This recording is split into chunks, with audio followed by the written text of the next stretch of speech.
Hey guys, what's up? This is Edge, and welcome to episode 2 of my series on map design. So I'm going to start off this video on paper, then I'm going to go into the computer, and then I'm going to go in game. I'm going to do Halo Forge as my game, because that is where I'm going to be making the map.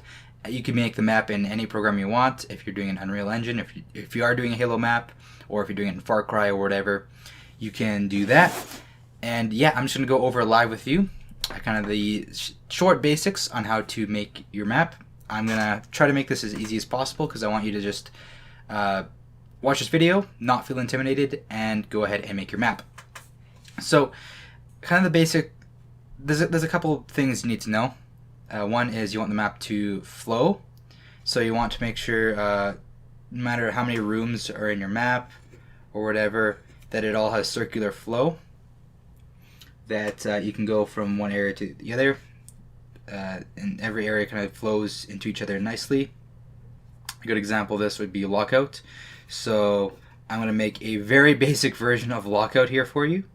So you have your towers, your rooms, that kind of stuff, and essentially how lockout works. Well, actually, lockout's more like, think of it like that. This is the sniper nest here. This is your gravity lift room, and then this is your room here. If you kind of lay out lockout just from the top down, you end up getting something that looks like this. This is accounting for all the top and bottom sections. Again, this is really rough. And what do we see here? This is a figure 8.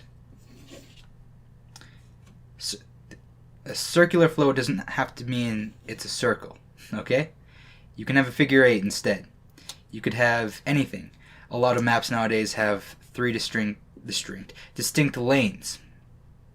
And the lanes all kind of flow into each other, you know. No matter where you go, it's all kind of connected. It's easy to remember, or easy to memorize the map, because you memorize the distinct lanes, and then all you have to memorize after that is the connections to all the lanes. But overall, with all these layouts, is they flow together and they connect. You don't want a dead end. You can put dead ends on your map, usually to put a high-end item or whatever, but you got to be careful on how you put them in, because they can become camping spots, especially in a map in a game like Call of Duty, or games like, any game like Call of Duty where there aren't any item pickups. Dead ends should generally be avoided. Another thing you should think about, one thing that can really help you in actually designing your map layout, is just think of how many main battle arenas are going to be in your map. So you could design your map around one big room, and you could put your spawn rooms, your 2 teams, other rooms or whatever that just are out and about. But just make sure that whatever pathways you put in the map, they all lead into this main room here. And that's just kind of basic flow. If you center combat in one area, it makes it really easy for the player to say, I want some combat, I'm just gonna go straight to the middle, and then I'm in a fight, right? It's also good because then you create areas like maybe over here and over here that aren't directly connected to the center, there isn't too many fighting going on there, too much fighting. So you can put your spawn points in there, so people can have safe spawns. They don't have to worry about being spawn camped. There's multiple exits, so you can't really camp the area where they do spawn, and all the fighting's still in the center. So you can do that. Also, this is kind of turned into a 3-lane map if you look at it as well. So yeah, there's a lot of ways you can design your map layout. Another thing you can do as well is, let's say you want your map to have 2 different rooms that people gravitate into. Usually these rooms are connected too.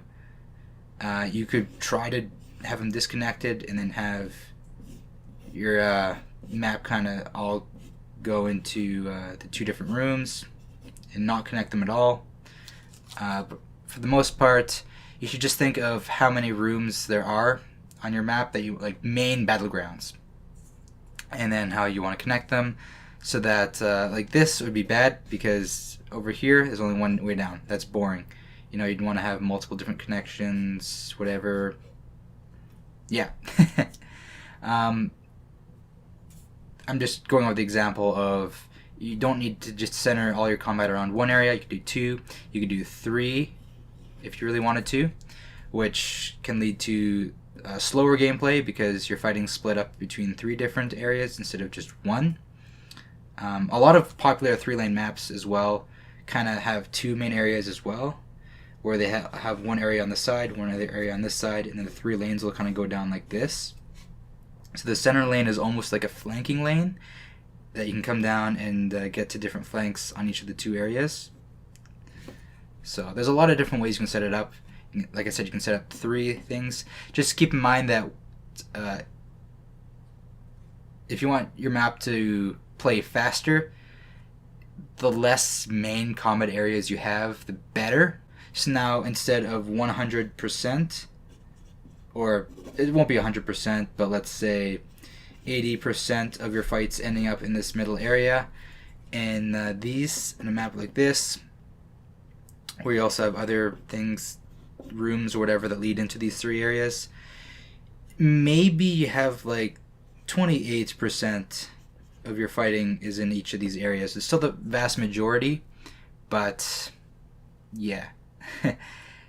It's usually more strategic and slow the more main battle areas you have. But yeah, where I'm referencing this from, on the Quake article that I will have down in the description, they call these atriums. So you have single atrium maps, dual atrium maps, and then 3 atrium maps. So yeah, simple like that. The last thing I want to go over before we actually get into the map that I laid out for this video is verticality. So you don't want your entire map to be on just one plane. You want multiple planes, and I will go over why verticality is important. So let's say you have a flat playing ground, and there's you and your enemy. Yeah, you can put cover in there, whatever, but yeah, it's equal, okay? It's boring. It's just level playing field. Now, if you're playing something like Call of Duty, this may not be as big of an issue because actually aiming at people isn't the majority of the game. It's kind of predicting where they're going to be, reflexes, that kind of stuff. But in a game like Halo or Quake or Destiny, where you need to put multiple shots in, it's just kind of boring to always be aiming at head level and then just go pew pew pew, aim to the left, pew pew pew the next guy. It's kind of boring. So let's mix it up a bit. One guy is on a hill and the other guy is on the ground.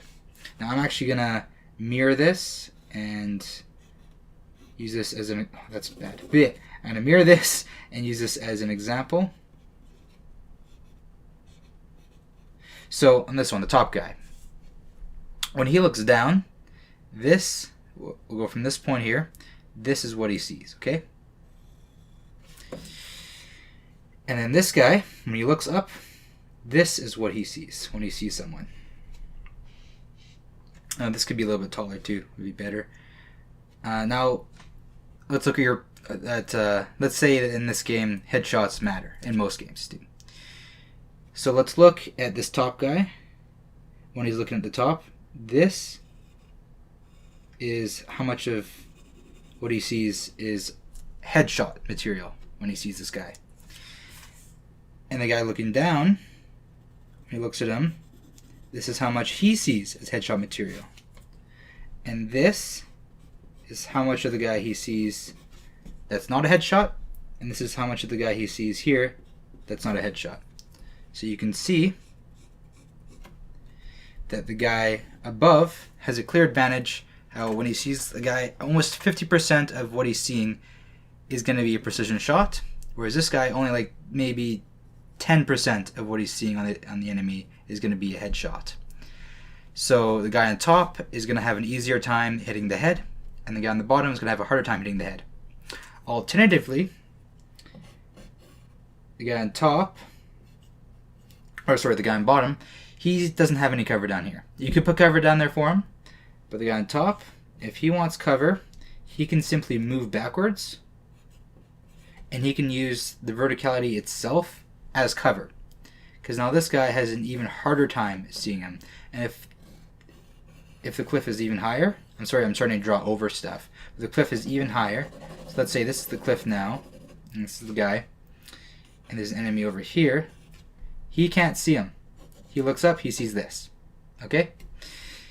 This guy can simply move forward, and he has full control over using the verticality as his cover. So that's why you want verticality. Those two reasons alone. It can really mix up the your gunfight.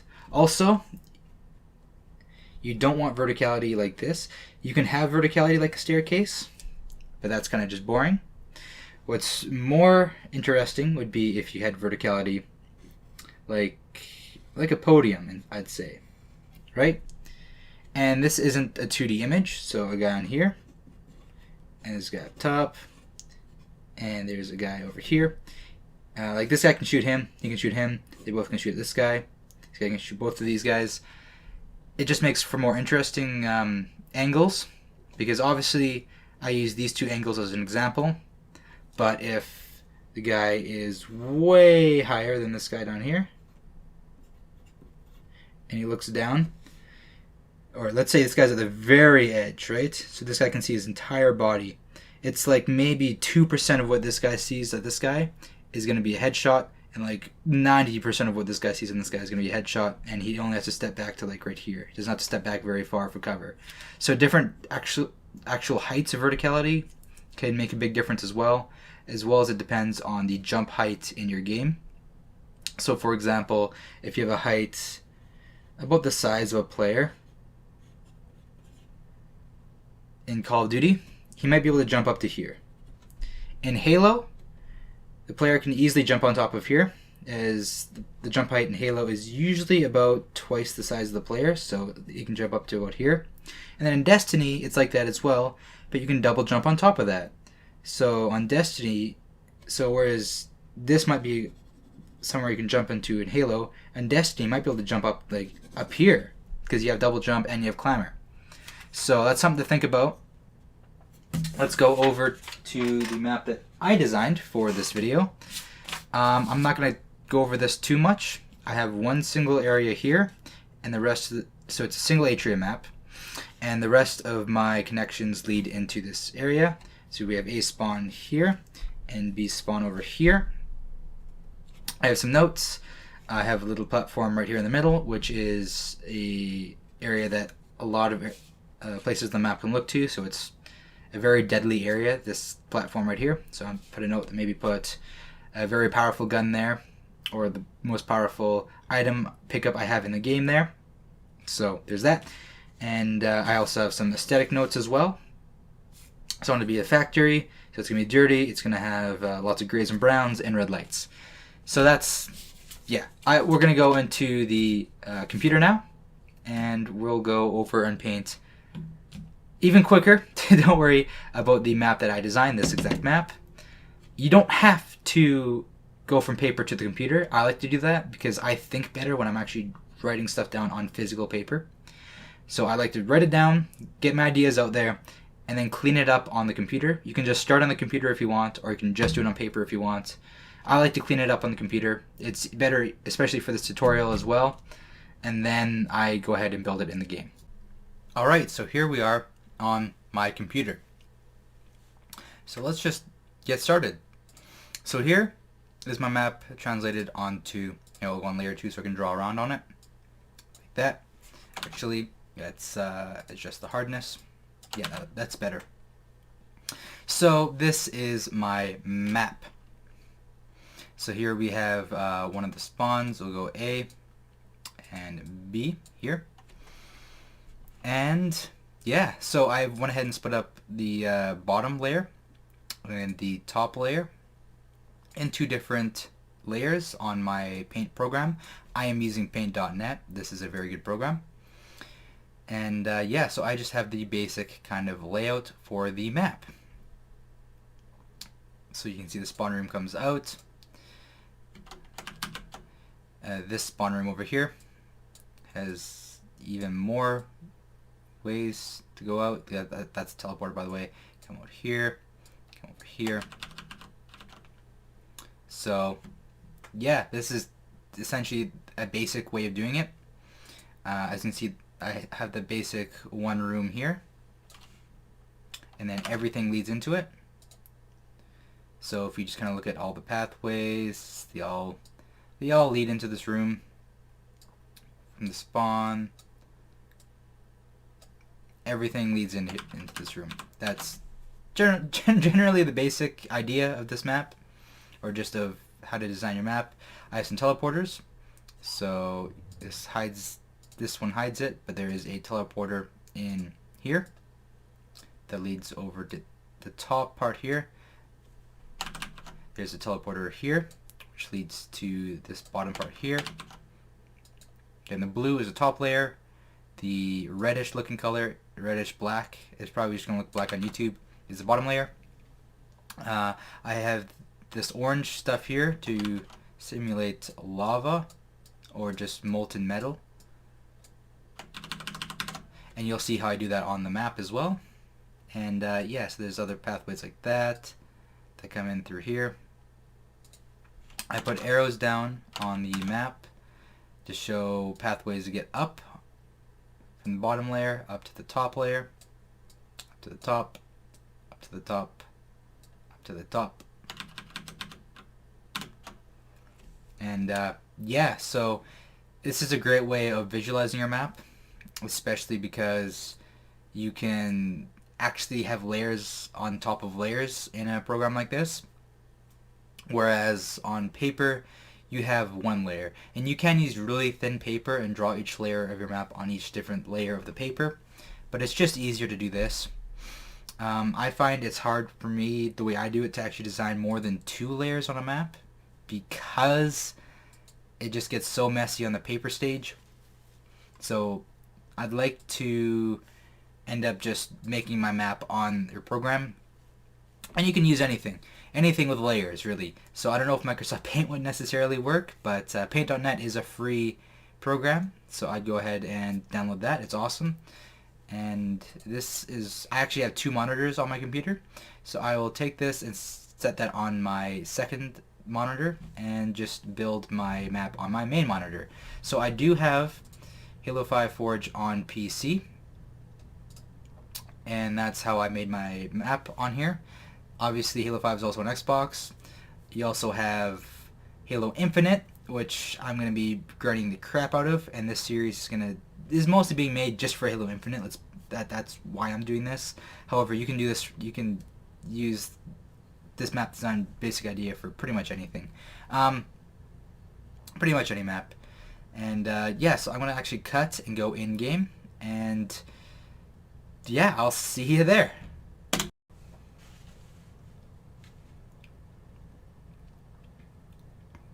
And here we have the map built in Halo 5's Forge. So as you can see, I took some creative liberties. This room looks a little bit different. This whole section here, I just built really fast because I'm going to redo it when I'm doing the aesthetic phase. But for the most part, you just want the general map to look and play like you'd want it to play in the final version when you're making your block out.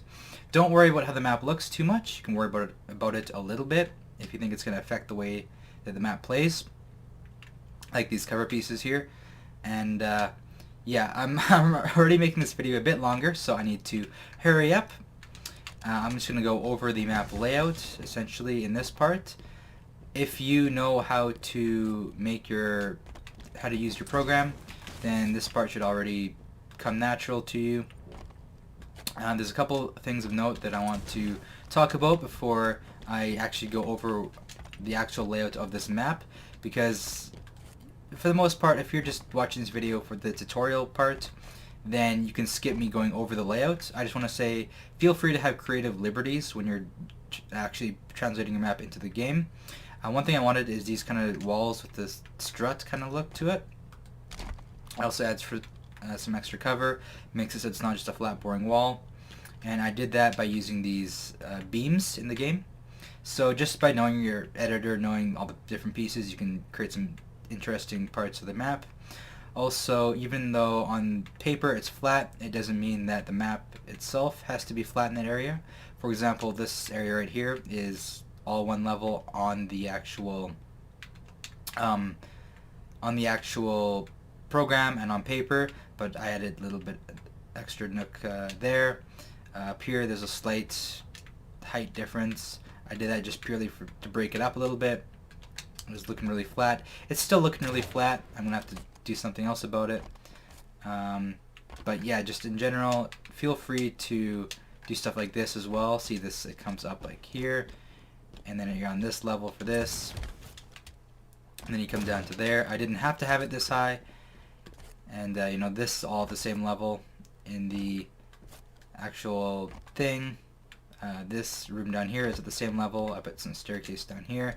Just feel free to break it up a little bit, have some creative freedom when you're doing this. Also implement some jump spots early on if your game supports that. Obviously, if you're playing Call of Duty, you're not going to implement jump spots, and some other hazards such as explosive barrels here. This actual pathway up is very rough. I'm going to obviously redo this. I just did this real quick just to get the point across and how it works. I actually made this room down here a little bit better in my opinion. Before it was just like a circle. Now with like a dead end thing in here, I capped that off. It's more interesting now, I believe. Yeah, just make your map more interesting when you're doing your blockout phase. Don't do it to the T. Have some. This is your map. You don't have to follow any rules. Be creative. So I've pretty much ran around the map already enough so that you know the basic layout of the map. I will be implementing spawns and weapons on this blockout, as well as ensuring that you can't get off the map. And hey, this is the other spawn here. As you can see, I lifted this up because there's some things that just don't translate over. Like, for example, you can see into these spawn rooms from like these areas here, but you can't really see up top. So I want to make sure when you're in your spawn room, you're safe. So you can use verticality for that as well. That's another reason you'd use verticality. And also just other gimmicks in the map, like these crates here, or not crates, grates, you can shoot through them. So I wanted to make sure that these are dangerous whenever you're standing on these. So yeah, just knowledge of the game that you're making a map for can go a long ways as well. Also, let's go over the teleporters that I have here. Also, if you remembered on the blockout, this is just random platform. However, on this blockout, I actually have a reason for these, as they are pipes that are bringing the molten metal into here, because this is going to be a factory. So every area is going to have its kind of reason. Don't worry about making your map too realistic, otherwise it's going to start to not play very well. Focus more on how it plays, and then build your aesthetics around it. And that's why you want to build your blockout first. But yeah, that's going to have to do it with this episode. You can see I'm going to use all the teleporters and stuff real quick just to show off. So this teleporter leads up here. And I also have a gravity lift over here. I think I'm going to do something special with the gravity lift here. It's not just going to be a lift in the final version. I might build it up a little bit, make it more interesting. But yeah, for the most part, that's going to have to do it for episode 2 of my map design series. This one's a little bit longer. I don't want them to be too long, but just like this is a very important topic, and I wanted to explain it at least a basic level, so you guys just have a simple idea of how to lay out your maps, and you can just start building them right away. And yeah, next episode on this series is probably going to be about spawns and weapon placement, so you can deck out your blockouts so that they actually work and can be played in game. that video will be a lot shorter, I guarantee you that. And then after that, it's going to be about playtesting, because that's a very important part. You want to make sure your map's playtested, and you want to do that before you put too much work into making your map look pretty. Because if I worked on making this map look really amazing, and then for some reason I decided that like a platform that goes in between this solid area here, or like a drop down area where you can drop down from up here down into here, if I decided like, hey, that'd make the map play a lot better, but I put a lot of detail into this wall, I have to take it all apart, and that wouldn't be fun. So yeah, just keep that in mind. Make sure your map plays good before you make it look pretty, because if something's broken and you need to fix it, you're gonna have to end up destroying all your pretty work. And yeah, that's gonna have to do it. I will see you guys in the next one. Bye bye.